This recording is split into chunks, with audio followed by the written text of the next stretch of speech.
Hi friends, 4 burner glass top మనం stove అనేది on చేస్తే ఫ్లేమ్ అనేది చాలా తక్కువ రావడం జరుగుతుంది. ఒక jumbo burner, medium, small burner 2 రావడం జరుగుతుంది.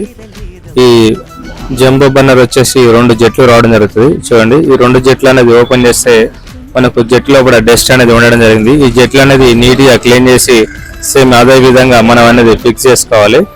2 జెట్లు రావడం జరుగుతుంది. చూడండి, నీట్గా క్లీన్ చేసి సేమ్ అదే విధంగా ఫిక్స్ చేసుకోవాలి.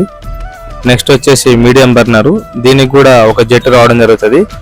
మిగతా 2 బర్నర్లకు కూడా జెట్లు రావడం జరుగుతుంది. అవి కూడా ఇదే విధంగా క్లీన్ చేసి సేమ్ ఫిక్స్ చేసుకోవాలి. చూడండి, ఫ్లేమ్ అనేది చాలా వరకు ఇంక్రీజ్ అయిపోయింది. మనకు మెయిన్గా పాలు, టీ పొంగడం వల్ల, రైస్ పొంగడం వల్ల డస్ట్ అనేది అందులోకి పోయి జెట్లు లోపలకు డస్ట్ అనేది పోయి జామ్ అయిపోయి ఫ్లేమ్ అనేది తక్కువ రావడం జరుగుతుంది. మీకు కనుక ఈ వీడియో నచ్చితే లైక్ చేయండి, షేర్ చేయండి, సబ్స్క్రైబ్ చేసుకోండి.